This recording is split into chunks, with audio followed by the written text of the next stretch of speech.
Welcome to WP-Tonic, episode 131. Today we're talking with WordPress consultant and business coach, Curtis McHale. Before we get into today's interview, I just want to remind everyone, if you're getting value from this show, we would love it if you would go to iTunes, subscribe, and leave us a rating, and help others find this show. With that, Curtis,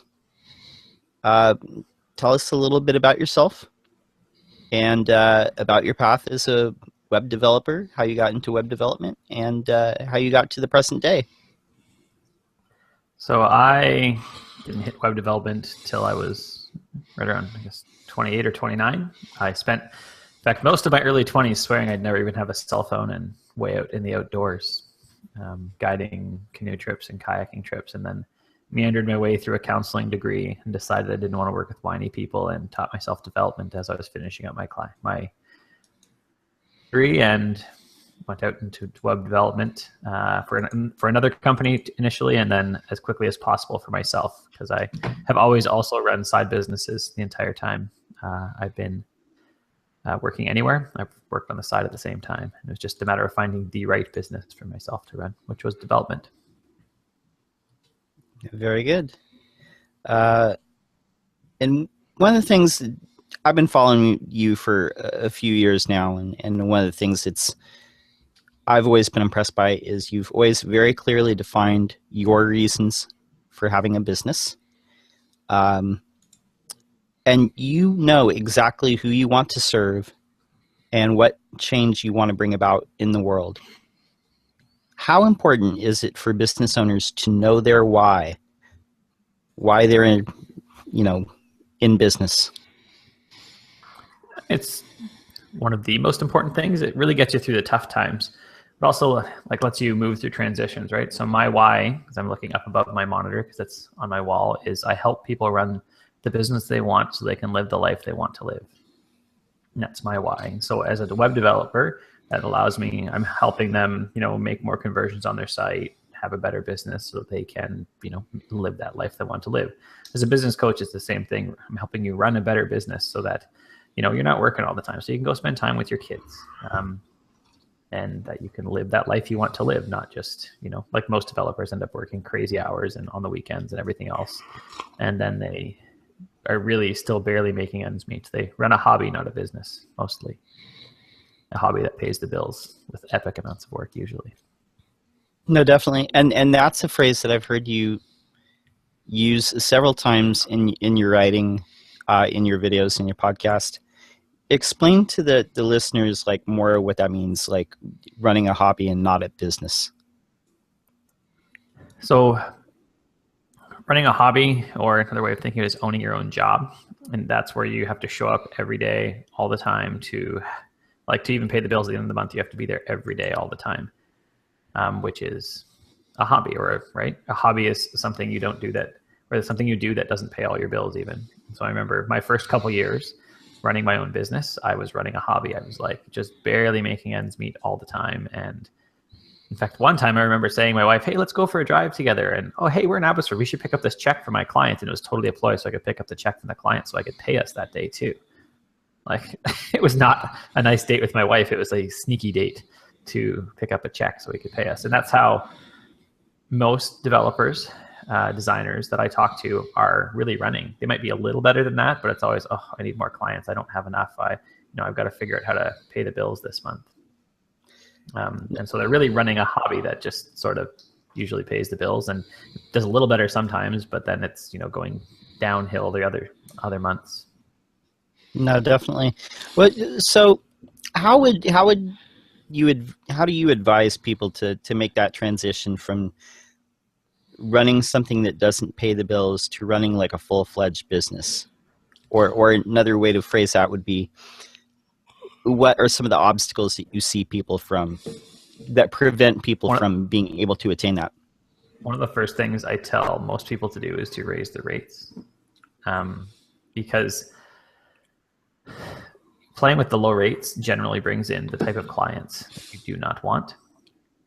And even I was just talking with one of my coaching clients over the last couple of months. We've got him to raise his rates a couple times right? He's shown us prices for projects and whatever there's, 5,000, 7,000, and 10,000. And we said, no, go for like 7, 10, and 12.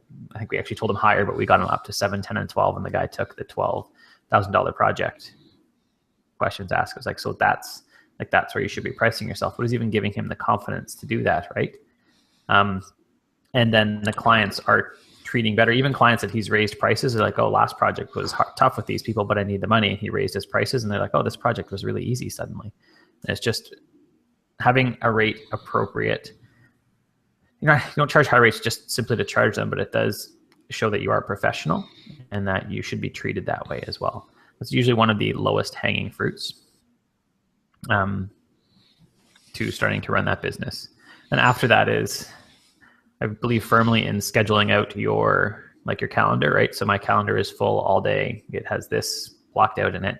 And then working in that time, I also use what's called the Pomodoro method to work for 25 minutes and take 5 minutes off, to be very focused in that. And that allows me generally to do what would be considered a full day worth of work in about 6 hours. And then I go home for the day. Because I rent I'm an external tenant in this building, so I don't need to talk to anyone. I just work all day. No, definitely. Doing those two things, or planning, even before I even go at the end of the day, I'll plan my first task for tomorrow, and I'll come in and do that, and I won't check my email till noon. Yeah, and I think there's so many good things that you just said there, and I want to address some of those. One of the things you said was you block out your time, and you don't necessarily check your email like every 5 minutes. And I know that you're a big proponent of deep work, where you have focus, where you're able to get more done. And I think a lot of people who are out there as solo web professionals, they feel like they need to answer the email like as soon as the client sends an email, or the instant they pick up the phone, they have to answer. Why is that something that you advise against? Well, first off, I think that if your clients are emailing you during the project, you're already using a broken system. Mainly because email is so distracting, right? Next to your client email is a newsletter that you're interested in, or a newsletter you're not interested in, or something else, right? Or 72 other things, depending on the day. It's not uncommon for me to wake up and see like 42 emails in the inbox. So I actually move every current project out of email immediately, and they're required to read a project success page, which I've linked to a few times on my site, which says, don't email me. Use the project management tool, only use the project management tool. If you don't use the project management tool, I may not get to you, because if I'm busy, I don't check my email for a couple of days sometimes. So moving them out of that, and that's what I do with all of my current clients that currently have a project. They're in that system. That is all I check. I check that a couple times a day. But say even before that, I've defined the day before what I want to do in the morning, right? What's my first task for the day? What project am I working on? I don't have to think about it. I actually define most of those on Friday. So I can tell you, like last Friday before I left, I could tell you what I was working on every hour for the whole week. And while things come up, I've designed my ideal week, and then I do my best to make it match up to it, right? I found out on Sunday that my wife has a hair appointment tonight, so I came in like 2 hours early so I could get home early and then get my wife out to her hair appointment and take the kids out to figure skating, and instead of suddenly ending my day early, I planned ahead with her. Definitely. Another thing that I want to unpack is when you said a lot of people are not charging what they should be as professionals. They're charging too little, and that's part of what's keeping them from running a real business is they're not profitable. And what do you think holds people back? Is it confidence? Is it being used? Maybe they don't think they should be charging that much because they're used to charging like maybe what they earned as an employee somewhere else. What are your thoughts behind that? I think first off, if you're charging what you earned as an employee, realize your employer was expecting you cost 50% more than that, right? So double it immediately. Whatever you made, you need to double it immediately as a barely baseline. I think it does come down a lot to confidence and to boldness. But then you also come down to, like if you're not offering options in your proposals, you're immediately making it a binary decision. Is this good or not for me? If you're offering, say, 3 options, so if there are 3 people quoting on a project and you offer 3 options, you now have 3 possibilities of decision versus 2 that are not working for you. So you have most of the decision just sitting with you already, right? And the client can choose their level of value with you immediately. That allows you to raise your prices where you can say, okay, here's the base, what they want, here's something extra, and here's something they said, oh, this is a dream. If we could do this, I'd love to do it. And you add, that as your 3rd option. And that alone will help. Even if you don't raise your rates, that will help raise your profitability immediately and increase your win rate. I can't tell you the last time I sent out a proposal. That's not true. Last Christmas, right? I sent out a proposal that I didn't win because I didn't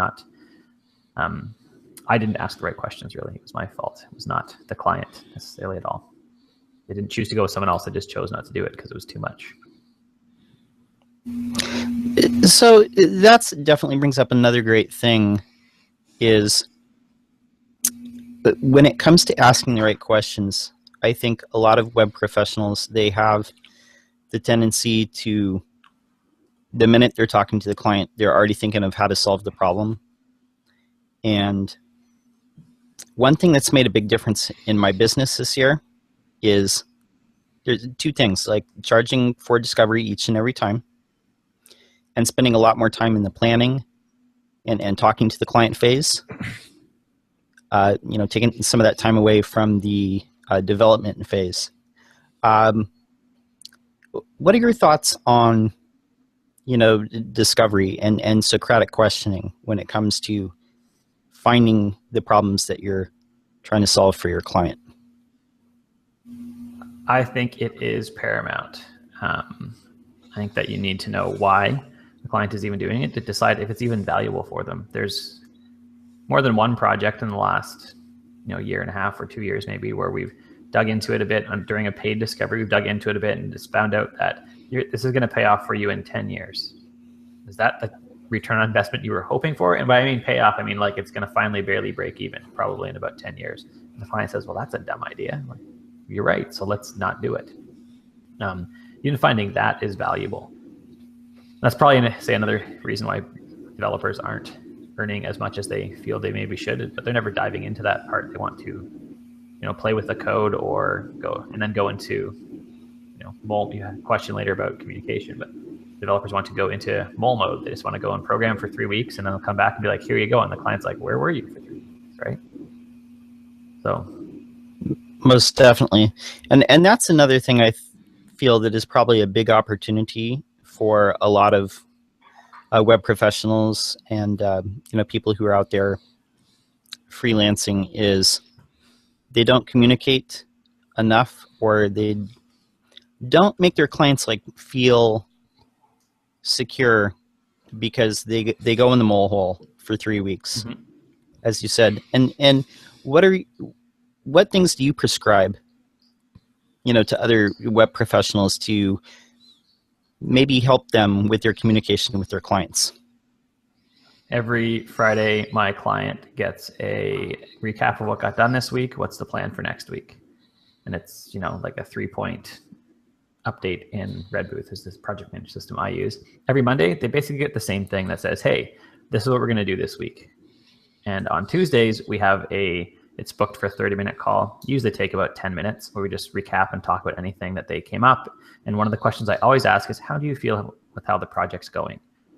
And there are plenty of times with clients where they said, I'm not happy about this. And we say, okay, and we talk a little bit more and we come up with a solution. And the next Tuesday, like, oh, I'm so happy we talked about that last week. The project is going great. I love it.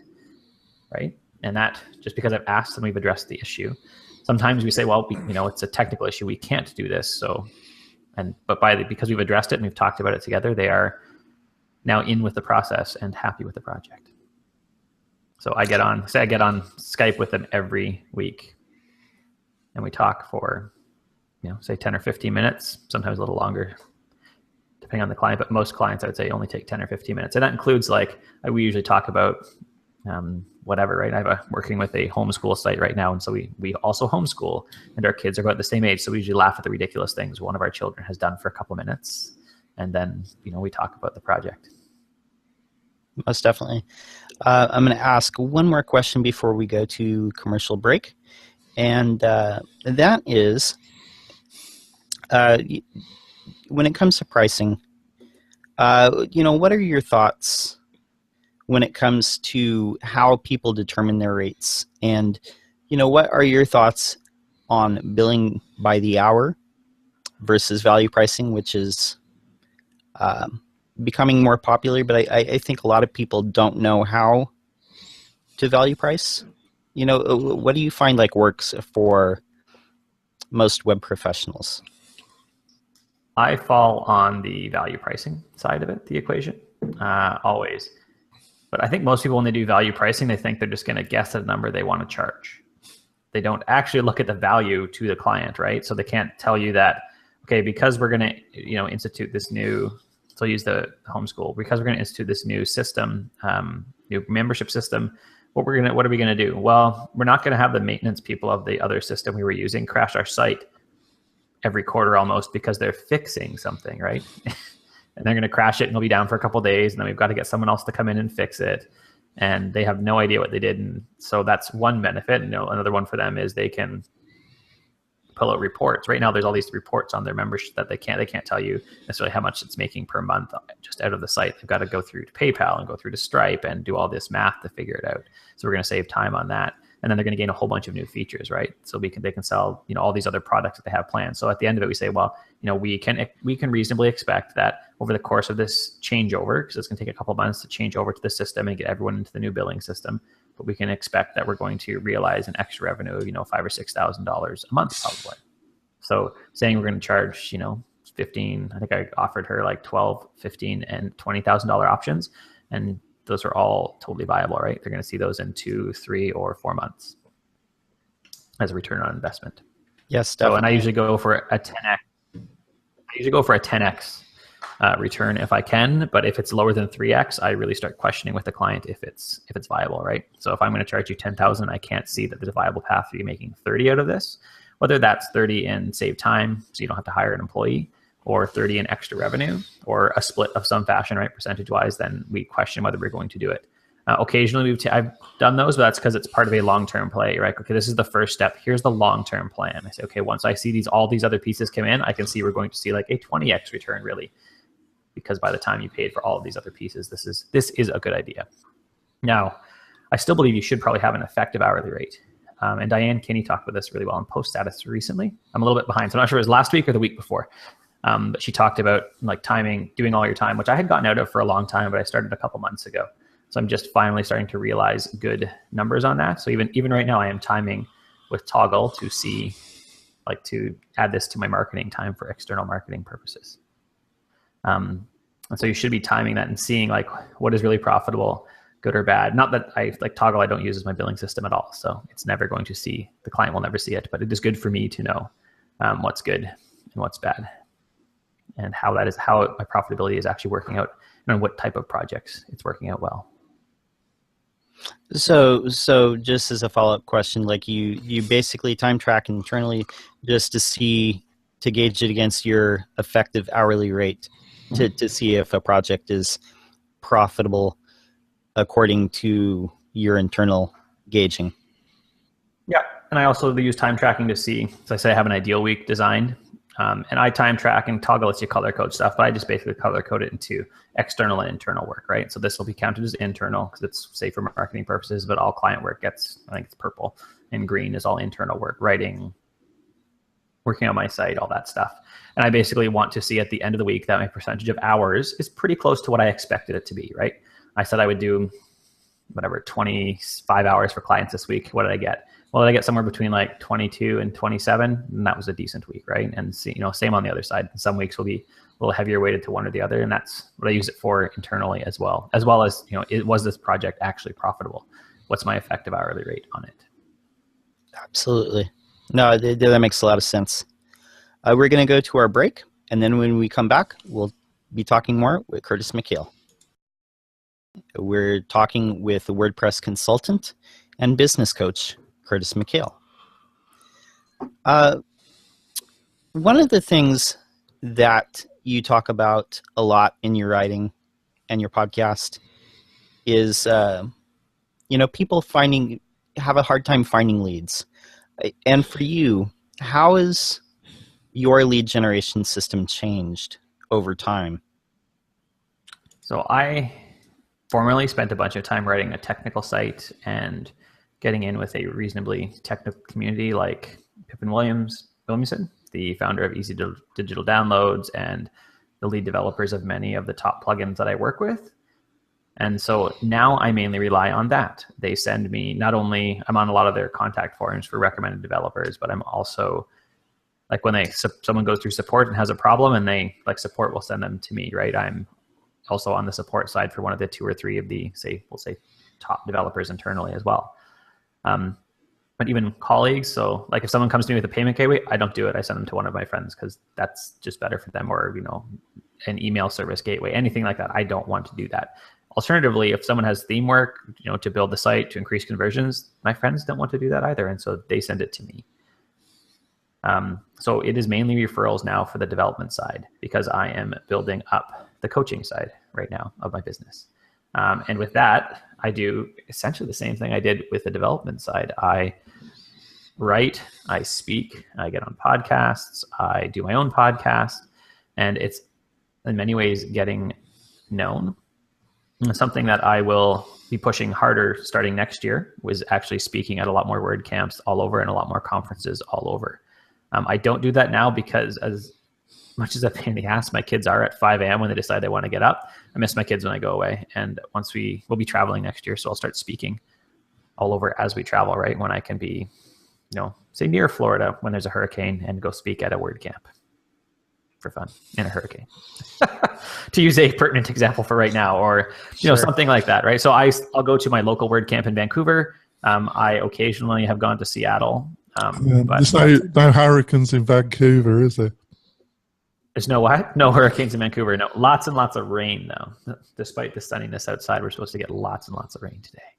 But that's just normal here. So Definitely. I'm going to ask a follow-up question to that, and then I'm going to kick it over to Jonathan Denwood. You put a lot of effort into marketing. You write daily on your blog. You have your podcast, The Smart Business Show, with the accompanying YouTube channel. I see you make appearances on other podcasts. I see you guest write in all manner of publications. Why are more web professionals not doing this? Seeing as how we are in the digital world, we're basically online marketers. Why are more people not doing this? They're lazy. Did I think about it earlier? Just said it earlier. People want success without the actual effort, right?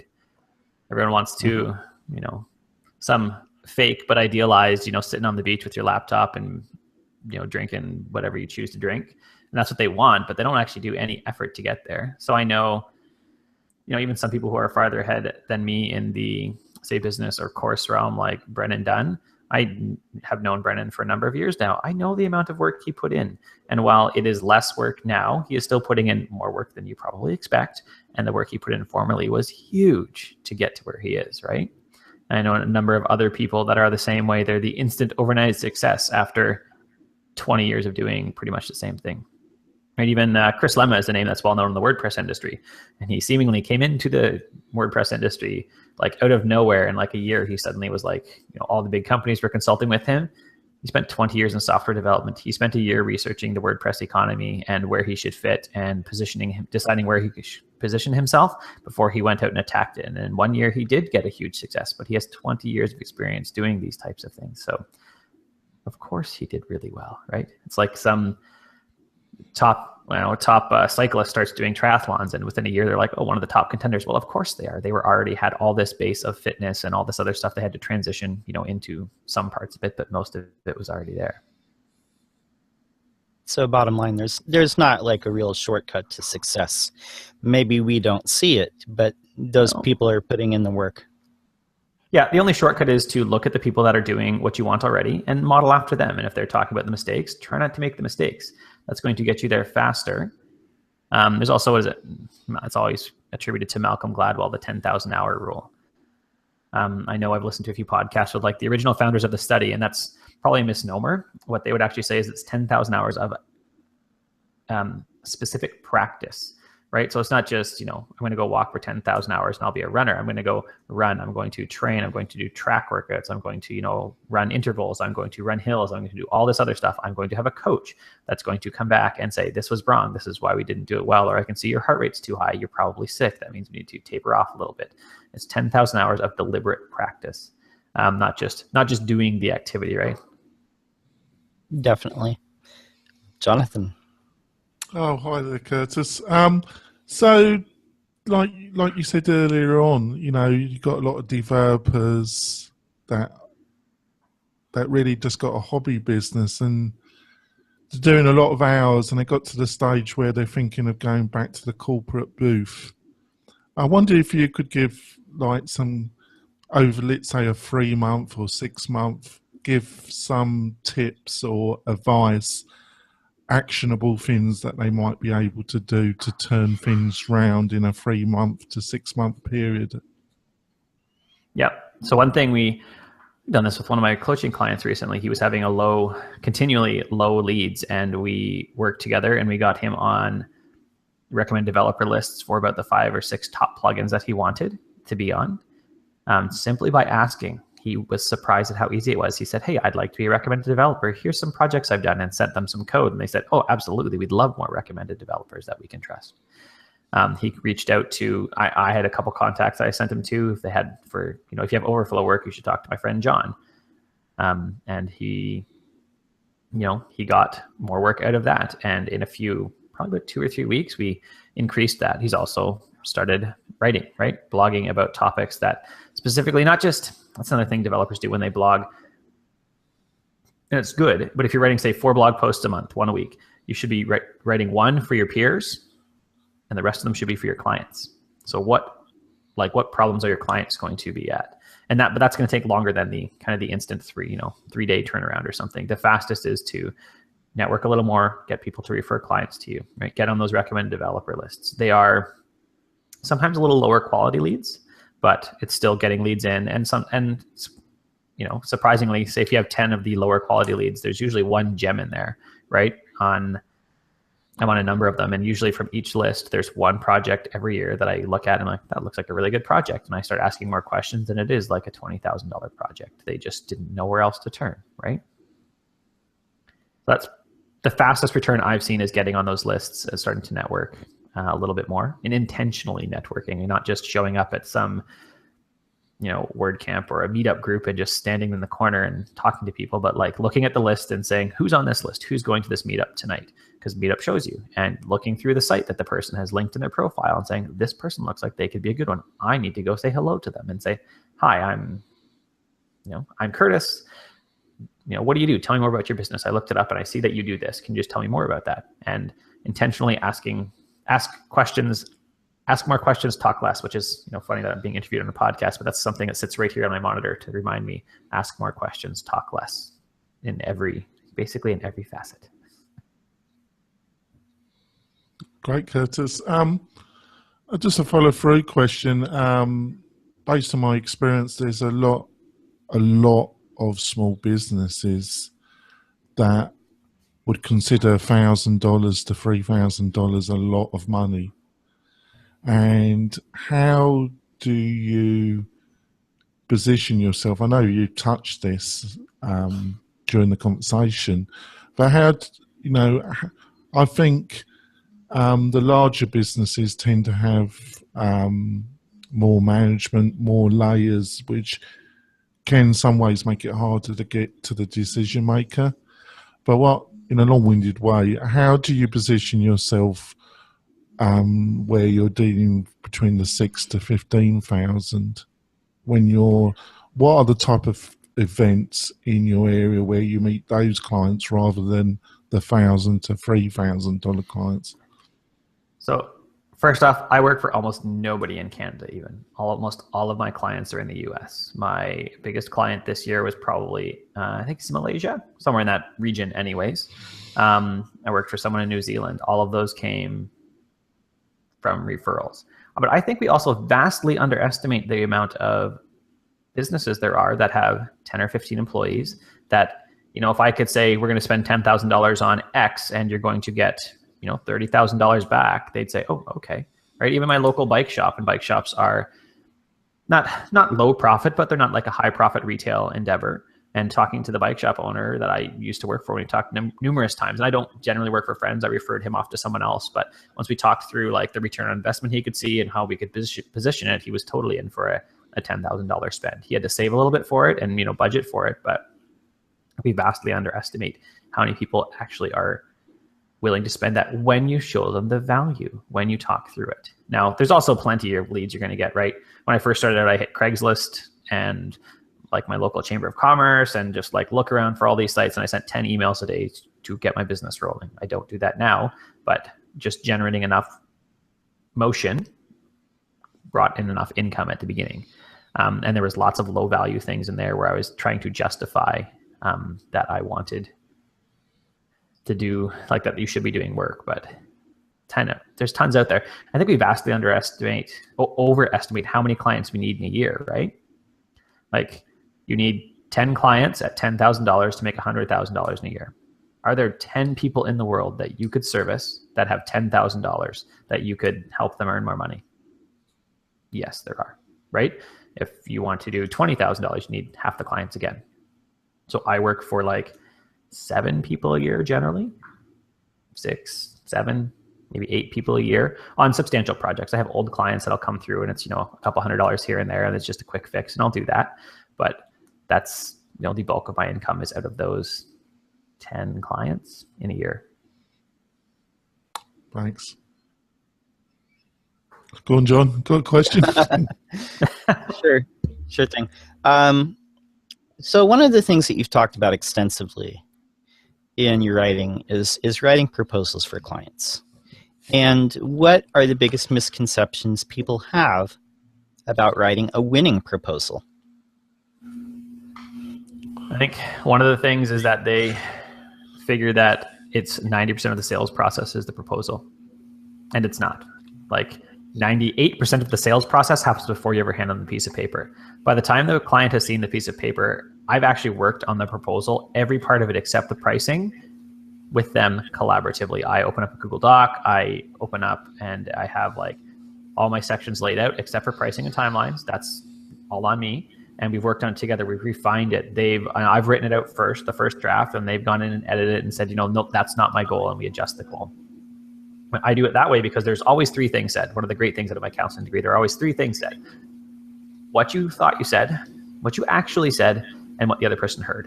And those can be wildly different, right?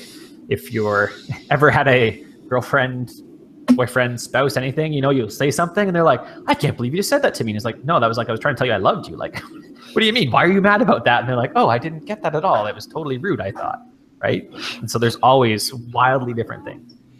And then providing options, which I already said, that providing options is one of the key ways to raise your rates a little bit and to try out higher prices at the same time. And I am consistently surprised at how often clients go for a higher option than they even said their budget was. If they told me a budget of $10,000, my third option is usually, say, $11,000 to $12,000.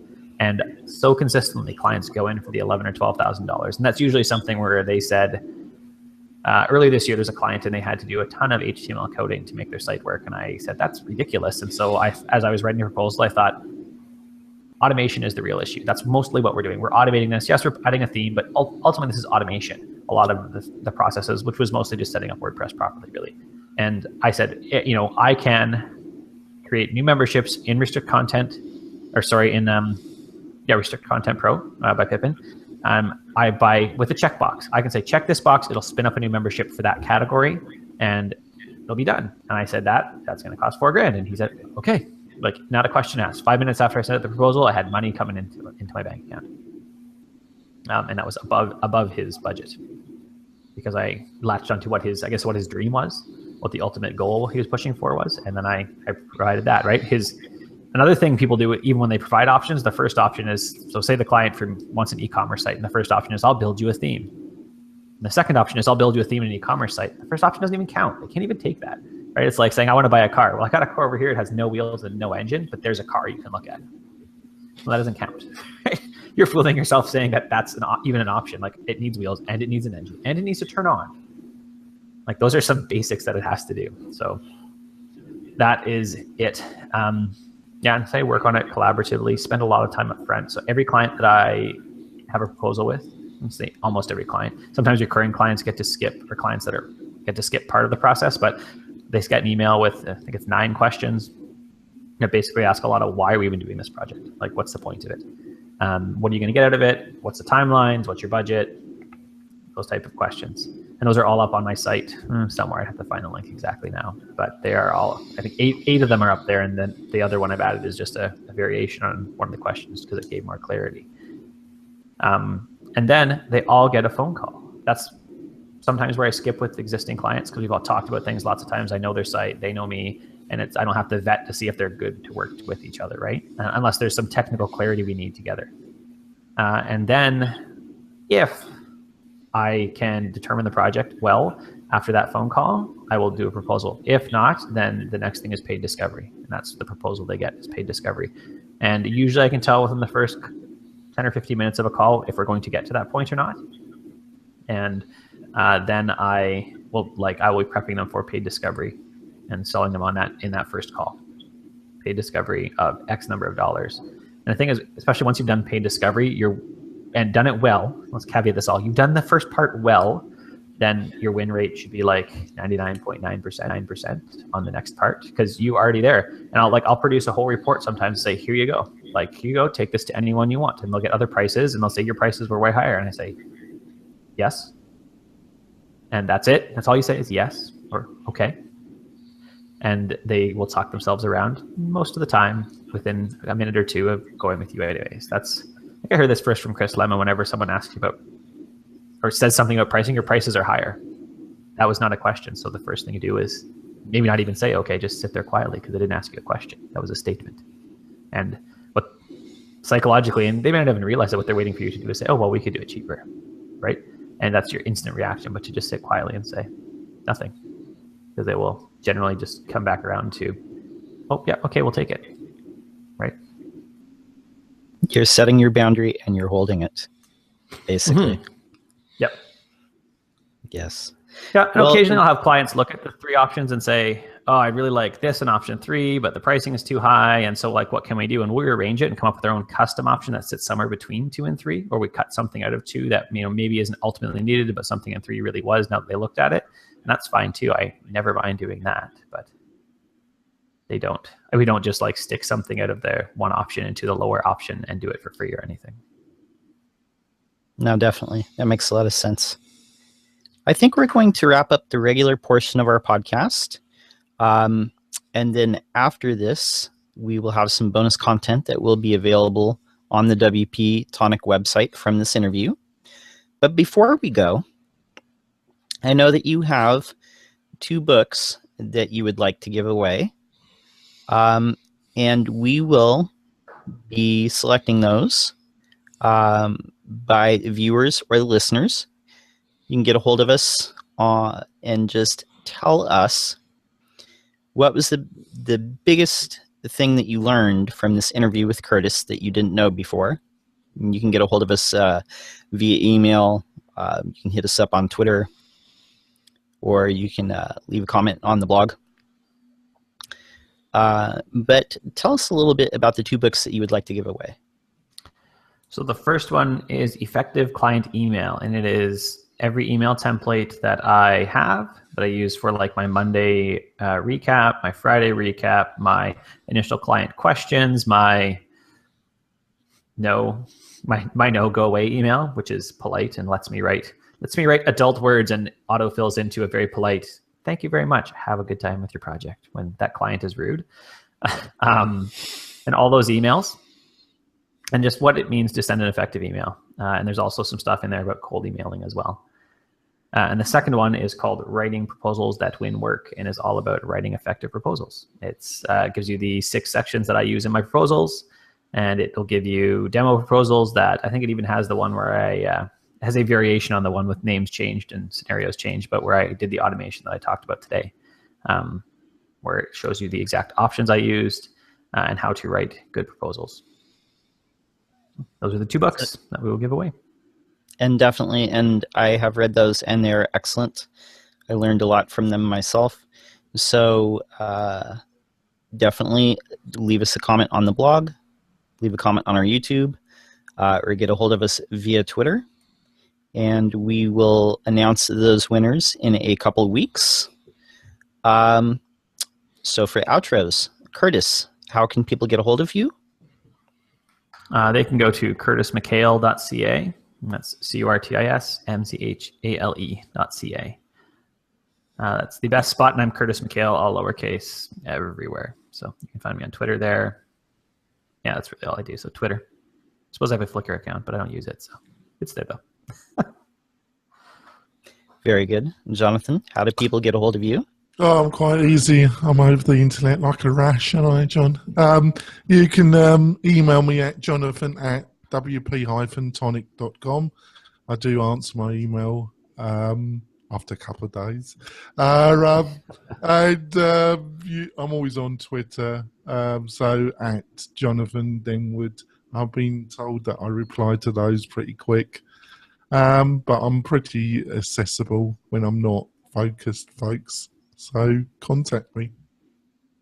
Very good. And you can get a hold of me on my website, which is lockdowndesign.com. And you can also find me on Twitter, lockdown_. With that, we're going to wrap up the podcast. Be sure to catch the bonus content on the WP-Tonic website. For everyone here, thank you so much. Thank you for appearing, Curtis. And we're signing off. And now we are rolling into the YouTube bonus content. This is the juicy content. Yeah. The juicy content. I didn't know it was that type of show. Who knows? I only meant it in a slightly juicy manner. Go on, John. Got any questions? Yeah, sure. One thing too, I think that people don't realize as well is positioning yourself.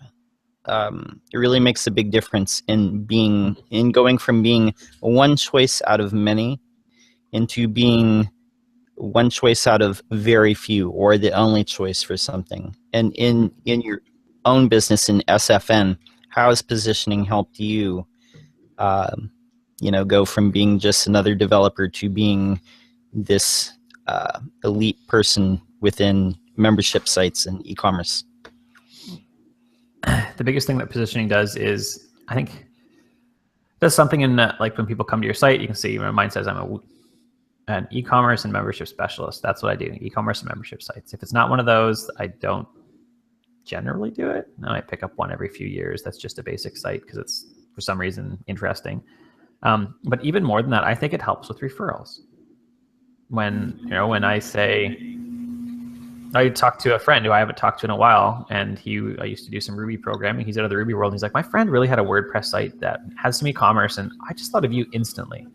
You're the first person I thought of that I should talk to about this. I have no idea if it's going to work or not yet, but I decided, at least ask a few questions because his other friend's non-technical about it with you first. So, oh, okay. And that's what I hear consistently, right? So that, this is, I got a project. It wasn't quite right for me, but Curtis should do that. And I get referrals like that from people all over, people I've met on Twitter, people all over that just say, hey, you should go to Curtis. This is a hard membership site. Go talk to him, right? We're converting from old systems to new systems and migrating that whole change. So I'm contemplating niching down even a little tighter just to membership sites. Yeah. And even looking more at conversions from old systems. I haven't solidified on that yet, but I even do that. And I've started to do that probably last week, actually, is when I really started to narrow down my own coaching, the business side. And again, contemplating narrowing that down more to saying I would work with, say, men in the 25 to 45 range that want to stop working all the time so they can spend time with their kids, right? And while that eliminates possibly a vast segment of people say, well, I don't have kids, but at the same time as you narrow it, I'm not saying like if, one of my coaching clients is a lady, I wouldn't say no. She doesn't want to work all the time. She wants to go out biking and do other stuff. So of course we'll take on something like that. But it also makes you the choice for an option, right? Because people know who to send out to you, right? Definitely. And you were definitely in a very short list of people that I think of when I think of difficult membership sites. And I think it really helps when people can put you easily into a category, because there's so many web design and web development places out there that want to do 50,000 things for anyone with a pulse and a checkbook. And there's nothing distinct about them. But what you were saying about positioning and finding a very specific audience is when people come to that site, when you've got all the stuff on the site is talking directly to them, directly to that persona, directly to that industry and that problem, they can't even conceive of going with anyone else because you're speaking directly to them. Yeah, and it focuses your marketing too, right? So you can write your blog post. So I could write a blog post about moving off, I want to say wishlist member, but I know that's not the right system. We'll just use it, moving from wishlist member to WooCommerce, right? As a project I've done. How do we do that? Why would we do that? What are the benefits? What did the client see as the benefit? It lets me write a good case study and a good blog post specifically about that someone else can say. It may not be wishlist. It may be moving from Content Pro to WooCommerce, or from WooCommerce to Easy Digital Downloads or something. But they say, okay, this guy does this type of work. So he can help with that, right? Yes. So I think probably my best blog post ever was fixing a WP e-commerce problem, and it earned me like $25,000 in a year. Because somebody said, hey, I have that problem. I fixed it. I have other problems. Can you help me? And I said, absolutely. And it was $25,000 client that year, and probably like a $5,000 or $6,000 client the next year. And I haven't talked to them recently, but like it was one blog post. Technical posts and screencasts used to take me a while to write and do. Like it would take me probably an hour and a half or 2 hours to do it all. But it was worth it for that, like for that lead, right? One lead. And then he sent me other people over the years as well. So it's really exponentially more than $25,000. It was a focused on e-commerce blog post. And the thing that I've found is you really don't know like which one of those is going to be the one that takes off. So you just almost never the one you, it's almost never the one you really put all the effort into. This will be like the best piece ever. And then like only 2 people looked at it in like a year. And then it's some flippant thing you did in 10 minutes because it was frustrating. Like I'm going to tell someone about this, and everyone's like, that's awesome. Thank you so much. Yeah. And that's why it's so important to, yeah, but that's why it's doing it, right? Most definitely. I think a lot of people are afraid to niche or address an audience because they fear that they're going to lose out on that business.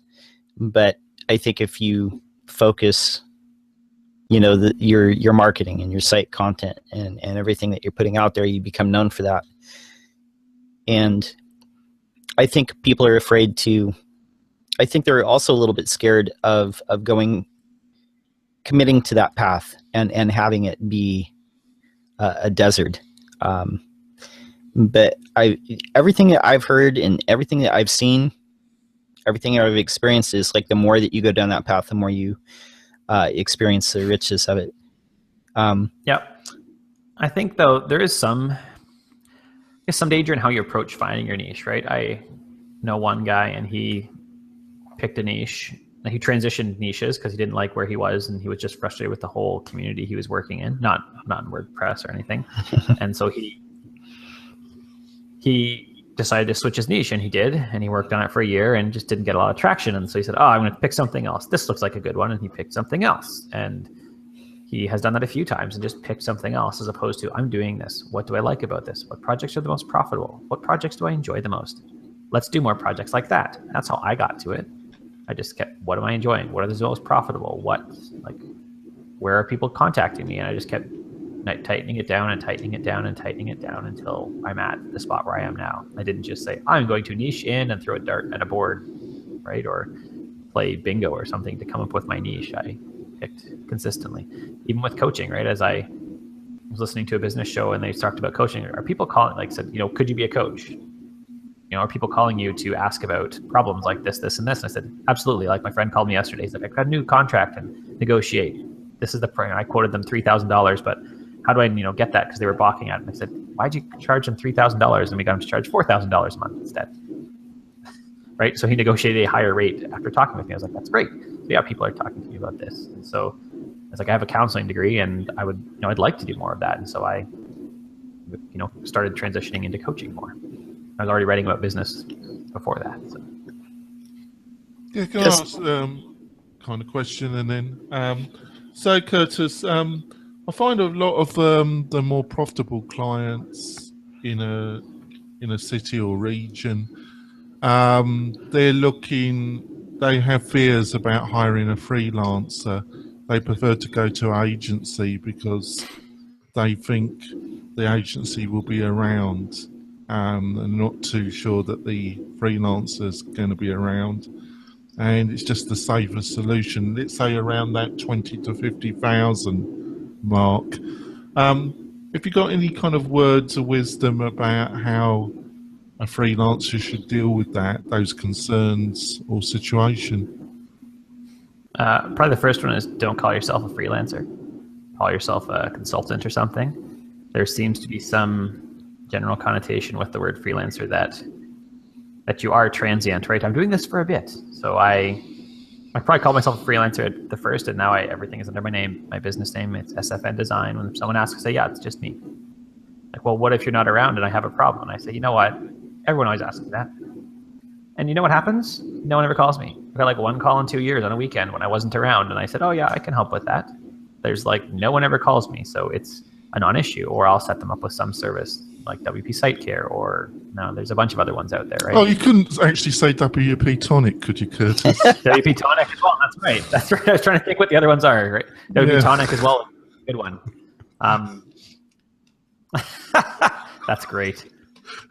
Thanks, Curtis. Thanks, Curtis. You're welcome. Thank you. Using a service like that is what I set people up with as well for the issues. And I don't but reality is most clients are concerned that there will be issues, and lots of times there aren't, right? Sometimes you have to hit the fear head on. Just Yep. Yeah. That's what I say. And most issues are not life-threatening, right? Like I remember when I first starting out, somebody emailed or called me 5 times, and I finally woke up at 2 a.m. and they're like, my site is down and I'm losing thousands of dollars. And I just said, no, you're not. You sold $100 last week. You sold $100 every week for the last number of weeks. This call cost you $100 because I'm annoyed. And I said, I'll talk to you in the morning, and hung up the phone. And they were all mad. I turned off my phone. They were all mad the next day. And I said, listen, you spent $100 already. Now you're annoying me again. This is another $100 call. You realize that. And I'm probably not interested in taking more work because I don't want to work with this. So it's not a life-threatening issue, right? I have literally crashed my own site and been like, I was going to go kayaking right now and just turn off, just whatever, and come back to it later. Because while it is important to have my site up, it's not, I don't sell every day. It's, I might lose out on a book sale in a day. And it's unfortunate, but I could go kayaking or hiking with my kids instead. Very good. I respect you so much more, even more than I did before. After that. Yeah, I did not work with that client again, and they acknowledged that they were being silly, and I think they updated something while I was and it's working now. Great. So I'm glad you called me last night. No, I'm not. So at this point, I don't even take my laptop home on weekends. At this point, I don't. Yeah. Don't even use it because I work about 5 kilometers from my house, and I don't take it ever. I just have my iPad at home for reading. That's it. So. No, definitely. Boundaries are very important. And, if they want to pay a premium to have access to you, then it needs to be a high premium. But I've said that too. For the odd client that's asked, right? I said, yeah. They're like, well, what if I want you on weekends? I'm like, sure, it's $20,000 a month. Mm-hmm. What? I was like, well, I don't want to do it. I'm going to hire someone else to do it Friday, Saturday, Sunday. And a couple times a year when they want to take vacation, I will cover it. Other than that, it's they're going to cover it all the time, right? Then I usually say, or you can use a service like WP-Tonic, and they will cover it for significantly less, and you'll be fine. There you go. But I think that is to something that you have to put in contracts, for sure. to make sure that you're covered. That's definitely like one of those things you learn as time goes on. One last like follow up that I want to hit is when you talk about like, we were talking about picking a niche and all that. I know that you've mentioned before that you've used Book Yourself Solid by Michael Port, great resource. Only if you're going to do the work, though. If you're not going to do the work, don't waste your time. Yes. And tell the listeners just like a little bit about that, and in case they don't know the story of how you came to find your niche and choose that. Well, and looking at Book Yourself Solid, I probably read it 3 times, and then was like, that's an okay book. And then I read it and did the work, and was like, whoa, this is a lot of work. Number 1, and number 2, this is great work, and just actually a lot of questions, not necessarily about your why. There are other books that are better for asking about your overall why you work, what your purpose in life is. Like Start With Why is a good one, or it's Jeff Goins. I think it's The Art of Work. It's by Jeff Goins for sure. I think it's The Art of Work. And that's a great book as well for talking. He talks about it in terms of your purpose, and you use that finding your story. Like I said, your niche. I think that you just need to every quarter. What projects did I like? What projects were the most profitable? What were the best clients? Okay, I want more of those, and just keep narrowing it down, right? So if you find that you're in e-commerce or not, but all the e-commerce projects were terrible, you hated them, you don't want to do them. They were no fun whatsoever. What did you like? You liked the content strategy project. You did, right? It had a little bit of development in it, maybe, but it was say fairly minor. So start pursuing more content strategy projects, right? Right, and maybe you can do extra development in it, and that's fine, right? I do a very tiny bit of design work, right? If we have a theme and it's got a good base set of styles, like we'll expand the whole site, we'll add new chunks to it, but I am not a designer. My 2-year-old does a better design job. A little dinosaur pasted picture frame over there that would prove it. Like she's way better than me. But and just keep narrowing it down. Don't just say I'm going to pursue this niche because someone else does it and they make money, because that's maybe not where you should be. Even same thing in productivity methods. Just because it's a good method for me does not mean it's a good method for you. You got to know yourself. That's a big part of it. Well, anything else, Jonathan? No, I think we've covered the whole area. Thank you so much, Curtis. I've actually thought it was a very interesting interview, and we gave some really great, or you gave some great advice to those struggling developers and designer types. Thanks, Curtis. You're most welcome. Yes, definitely. Thank you for being here. Very much appreciate your time and expertise.